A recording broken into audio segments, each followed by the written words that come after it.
पित्रे ब्रह्मोपदेष्ट्रे मे गुरवे दैवताय च प्राप्याय प्रापकायास्तु नमः श्रीनिधये नमः। नमो वेंकटेशाय।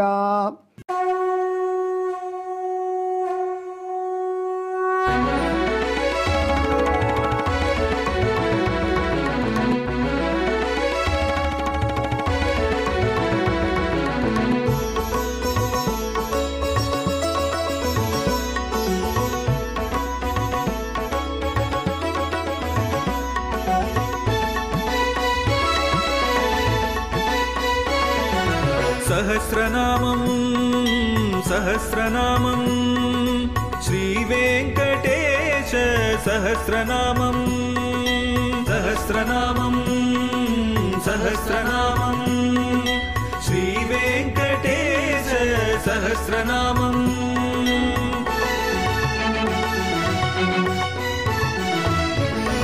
உலகில் கலிவினை தோஷம் அகற்றும் நாமம் சஹஸ்ரநாமம். உயர்வுகளை வாழ்வில் அளிக்கும் நாமம் சஹஸ்ரநாமம். திருமலையில் தினம் அர்ச்சனை நடைபெறும் நாமம் சஹஸ்ரநாமம். திருவேங்கடனின் தரிசனம் காட்டும் நாமம் சஹஸ்ரநாமம். सहस्रनामं सहस्रनामं श्रीवेङ्कटेश सहस्रनामं सहस्रनामं सहस्रनामं श्रीवेङ्कटेश सहस्रनामं। அன்பர்களே, இப்பொழுது நாம் 59வது திருநாமத்தை பார்க்க போகிறோம்.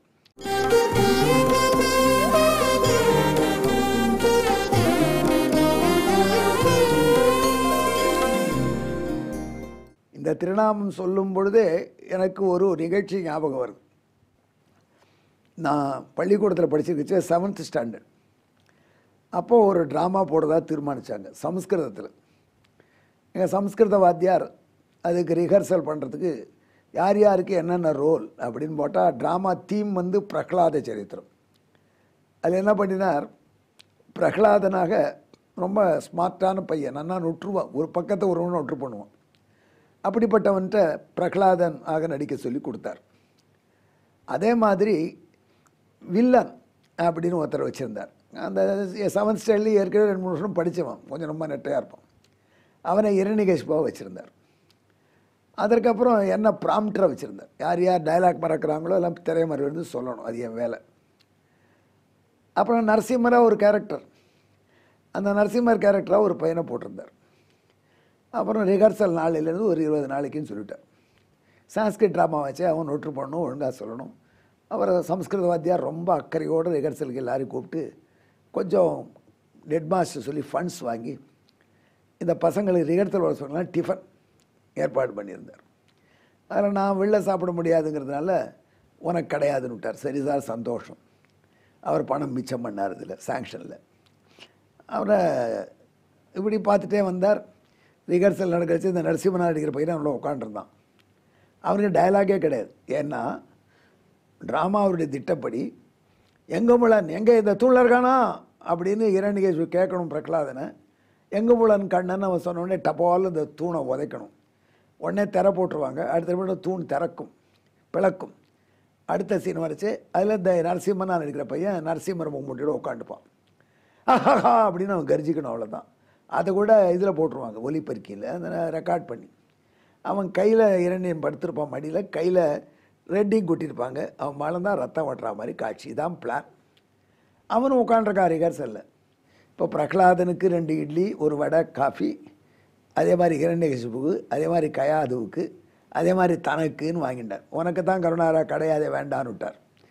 இந்த நரசிம்மனா நடிக்கிறவனுக்கும் கொடுக்கல அவர். ஏன் சார்னு கேட்டான். அவன் பாவம் நமக்கு இட்லி வரப்போகிறது, வடை வரப்போகிறதுன்னு அனுபவ ஆசையோடு காத்திருந்தான். சின்ன பையன் தான், 7th ஸ்டாண்டர்ட் தானே படிக்கிறோம். சார் சொன்னார், உனக்கு டைலாகே கிடையாது, இதில் ரிஹர்சலுக்கு வர, அதனால் உனக்கு கிடையாது போன்னுட்டார். அவன் கொஞ்ச நாள் கழிச்சு வெளில கிளம்பினா. அந்த அன்றைக்கி ரிஹர்சல் முடிஞ்ச கிட்ட வந்து சொன்னான், பாரு இவருக்கு நான் சரியான டயத்தில் ஆப்பு வைக்கிறேன்ட்டான். அவன் கோபத்தில் சொல்கிறான் பசி, அவனுக்கு இட்லி கிடைக்கலன்னு நினச்சி நான் பேசாமல் இருந்தேன். அடுத்து ட்ராமா நல்லா ரிஹர்சல்லாம் முடிஞ்சுது. அங்கேருந்து ட்ராமா போட்டுட்ருக்காங்க. பெரிய ஹெட் மாஸ்டருக்கு சந்தோஷம். அவர் டாக்டர் வீராகவன் வந்திருக்கார் அதை ப்ரிசைட் பண்ணுறதுக்கு, பத்மபூஷன். சம்ஸ்கிருதத்துலேயே ட்ராமா பசங்க போடுறாங்க, ஜனங்களும் ஆர்வமாக இருக்காங்க. அப்போது எங்கடா குத்ராஸ்தே ஹரி அப்படின்னு அவன் கேட்குறான். இரண்யன் ஸ்தம்பேக்கம்னு திருஷ்யத்தேடுறான். இதோ பார் அப்படின்னு அவன் சொல்கிறான். டபால்னு காலை உதைக்கிறான். இரண்யேஸ்வரர் தூணை திரை போடுறாங்க. திரை போட்டாயிடுத்து. டேய் போ அப்படின்னு சொல்கிறார். யார்? சம்ஸ்கிருத வாத்தியார் நரசிம்மனை. நான் மாட்டேன்னுடான். டே போடா போய் உட்காரு, நாழி ஆயிடுத்து அப்படிங்கிறார். கிடையாது சார், எனக்கு தான் நீங்கள் இட்லி காஃபி கொடுக்க மாட்டேன்னுட்டீங்களே, அதனால் நான் போக மாட்டேன். அப்படியே சொல்லிட்டோம். நான் போக மாட்டேன்னுட்டோம். அவருக்கு இப்போ பெரிய பிரச்சனை. ஏன்னா இரண்யன் தூணை தழிச்சோடனே பகவான் வரணும். உடனே நரசிம்மன் முடியாது சார், வேறு யாரும் பார்த்து அனுப்புங்க அப்படின்ட்டான். அவர் பார்த்தார். இன்னும் யாரை தேடுறது? இவன் தான் வேஷ்டி கிட்டலாம் கட்டிகிட்டு இருக்கான், சங்க சக்கரவர் பின்னாடி வச்சுருக்கான், முகமூடி தான் போட்டுக்கணும். சரிடா, ஒரு எத்தனை நாள் ரிஹர்சல், அத்தை இட்லி காஃபிக்கு பணம் தந்துடு, போய் உட்காரு அப்படின்னார். அப்புறம் தான் அவன் வந்தான். இந்த நாடக நரசிம்மரே லேட்டாக்கினார்னா எவ்வளோ அழுத்தம் வருது. உண்மை ரியல் டைம்னு சொல்லக்கூடிய உண்மை நிகழ்ச்சியில் இரண்யகசிபு தூணை தட்டின உடனே அவன் தட்டின இடத்துல தட்டின பொழுதே திருமால் வரணும்.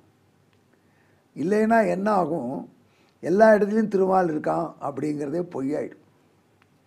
அதனால தான் எம்பார் என்கிற ஆச்சாரியன் ராமானுஜருடைய சித்தி மகன் அவர். அவர் சொல்லுவாராம், நாராயணனுக்கு 3 கண்டங்கள், அதுலேருந்து தப்பிச்சு போயிடுச்சான். ஒரு கண்டம் இது, பிரகலாதன் எங்குமுளன் கண்ணன் சொன்ன பொழுது இங்கு இல்லையால் என்று இரணியன் தூண்படைப்ப அங்கு அப்பொழுதே அவன் வீய தோன்றவில்லையாகில் எம்பெருமான் எங்கும் இருக்கிறான் அப்படிங்கிறது இல்லைன்னு ஆகிடும். அந்த கண்டத்திலேருந்து தப்பிச்சான் அன்னைக்கு. அதே போல் ஆனை ஆதி மூலமேன்னு கூட்ட பொழுது வந்து இன்னொரு கண்டத்திலேருந்து தப்பிச்சான். அதே மாதிரி திரௌபதி கிருஷ்ணா காப்பாற்றும் பொழுது புடவை கொடுத்து தப்பிச்சான்னு அழகாக சொல்லுகிறான். அது இறைவனுக்கு அப்பேர் போட்டு நெருக்கடி. இது காரணம் என்னென்னா எல்லா இடத்துலையும் இருக்கிறதையும் நிரூபிக்கணும். அது மட்டும் போராது, அந்த இரண்யகசிபுவை சம்மரிக்க வேண்டும் என்றால் அதுக்கு ஏகப்பட்ட வேலைகள் இருக்குது. பிரம்மதேவன் நிறைய வரத்தை அள்ளி கொடுத்துட்டார். பிரம்மதேவர் ஒரு கம்ப்யூட்டர் மாதிரி. கம்ப்யூட்டருக்கு என்ன பேருன்னா கார்பேஜ் இன் கார்பேஜ் அவுட்னு சொல்லுவாங்க. அது மாதிரி பிரம்மதேவன் வரமெல்லாம் கேட்டால் எஸ்ன்னு சொல்லிவிடுவார். அவர் ஒரு வரம் மட்டும் கொடுக்க முடியாது, நான் சாகக்கூடாதுன்னு அது மட்டும் மாட்டேன்னு விடுவார். அதனால் இரண்யகசிபு நான் சாகாமல் இருக்குன்னு கேட்ட பொழுது சாரி அது கொடுக்க முடியாது, வேறு எப்படி வேணுமோ கேளுனார். அவன் உடனே யோஜனை பண்ணி ஒரு பெரிய பக்கம் வாசித்தான். அவன் சொன்னான், நான் வீட்டுக்குள்ளே சாகக்கூடாது, வீட்டுக்கு வெளில சாகக்கூடாது, பகலில் சாகக்கூடாது, இரவில் சாகக்கூடாது, நான் நீ படைத்த பொருள்களில் மனிதரால் சாகக்கூடாது, மிருகங்களால் சாகக்கூடாது, நான் உயிருள்ள பொருள் அடித்து சாகக்கூடாது, உயிரில்லாத பொருள் அடித்து சாகக்கூடாது. இப்படி கேட்ட வரங்கள் பல. எல்லாத்துக்கும் பிரம்மா 4 தலையும் ஆட்டிட்டு போயிட்டார். அவன் இரண்யகசிபு அப்புறம் பண்ண கொடுமையில் மக்கள் கதற அவரே நாராயணன் முன்னாடி தேவரை அழைத்து போய் சென்று கதறினார். அப்போ பகவான் சொன்னால், கவலைப்படாதீர்கள், அவருடைய பிள்ளை பிரகலாதனுக்கு அவன் தீங்கு விளைவிக்கிறச்சேன், நான் அவனை சரியான காலத்தில் ஒழிச்சு கட்டுறேன், அஞ்ச வேண்டாம், தேவர்கள்லாம் போங்கன்னு சொல்லிட்டார். ஆனால் பிரம்மா மட்டும் 4 தலையும் சொரிஞ்சுன்னு நின்றார் போல இருக்கு. அதனால் பகவான் கேட்டான், ஏன் நீங்கள் போலையா பிரம்மாவேன்னு.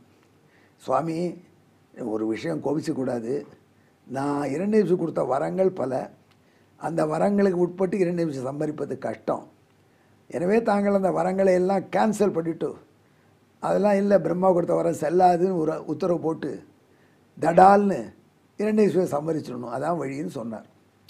பகவான் சொன்னால், நீ கொடுத்த வரத்தெல்லாம் பொய்யாக்க மாட்டேன், அதை அப்படியே உண்மை செய்தே வருகிறேன்னு சொல்லி இரண்யகசிபு சம்மரிக்கக்கூடிய காலத்துக்கு அந்த இரண்யகசிபு பிரகலாதன் அந்த சண்டை நடக்கிறது அந்தி காலம் வரைக்கும் நீட்டி வச்சான். அந்தி காலங்கிறது சந்தியா காலங்கிறது பகலும் இல்லை இரவும் இல்லை. அந்த அந்தியம் பொழுதுலேயே இரண்யகசிபு சம்மரிக்கணும். அதனால் இரண்யகசிபு எந்த தூணை தட்டுவானோ எந்த இடத்த தட்டுவானோ தெரியாது, எல்லா இடத்துலையும் இவன் நரசிம்மனாக இருக்கணும். ஏன்னு கேட்டால் வேறு வடிவத்தில் இருந்தால் இரண்யகசிபு கொல்ல முடியாது. மனிதனும் கூடாது, விலங்கும் கூடாது. அதெல்லாம் நரசிம்மமாக எடுத்து மனிதனும் இல்லை, விலங்கும் இல்லை.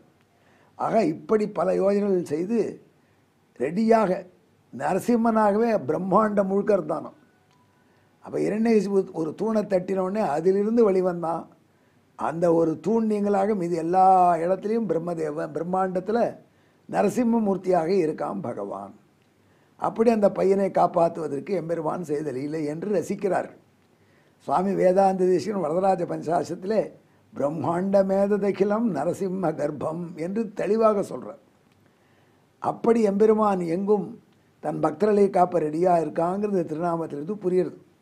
அதனால் நாரத பகவான் எம்பெருமானுக்கு பிரம்மாண்ட கர்ப்பன் என்று பெயர் வைத்தார். பிரம்மாண்டத்தின் கர்ப்பத்திலே இருப்பவனும் பிரம்மாண்ட கர்ப்பன், பிரம்மாண்டத்திலே கர்ப்பம் போல் இருப்பவனும் பிரம்மாண்ட கர்ப்பன் என்று நரசிம்மனை இந்த திருநாமம் சொல்வதாக இதற்கு விளக்கம் சொல்ல வேண்டும் என்று ஆச்சாரியர்கள் அருளினாலே நான் சொன்னேன். ஆனால் சில பேர் எப்படி விளக்குறாங்கன்னா, பிரம்மாண்டத்தை தன் கர்ப்பத்திலே கொண்டிருப்பவன், எல்லாத்தையும் தன் வயத்தில் வச்சிருப்பவன் சொல்கிறாங்க. ஆனால் அதை விட இது உயர்ந்த திருநாமம். ஏன்னா பக்தர்களை காப்பாற்ற தயாராக எல்லா இடத்திலும் இருக்கக்கூடியவன் பிரபு.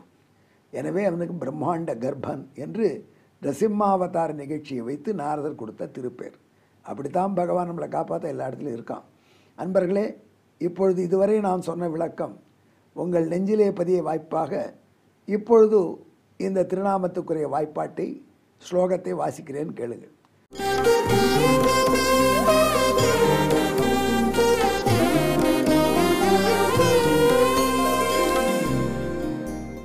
பிரம்மாண்டமேததகிலம் நரசிம்ஹ கர்ப்பம் வேதாந்த தேசிக வச்சஸ்துதி சுப்பிரசித்தம் தஸ்மாத் சயேஷ பகவான் விஷசைலநாதः பிரம்மாண்ட கர்ப்ப இது நாம ததாதி யுக்தம்.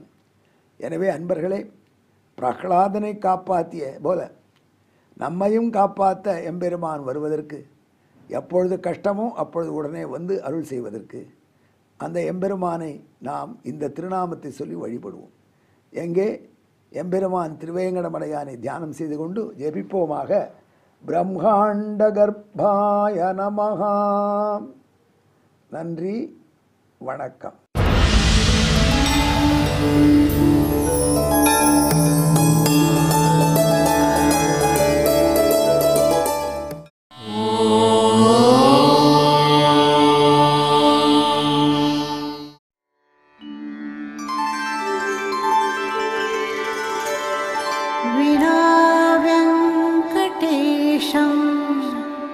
ननाथो ननाथः सदा वेङ्कटेशं स्मरामि स्मरामि. हरे वेङ्कटेश प्रसीद प्रसीद. प्रियं वेङ्कटेश प्रयच्छ प्रयच्छ.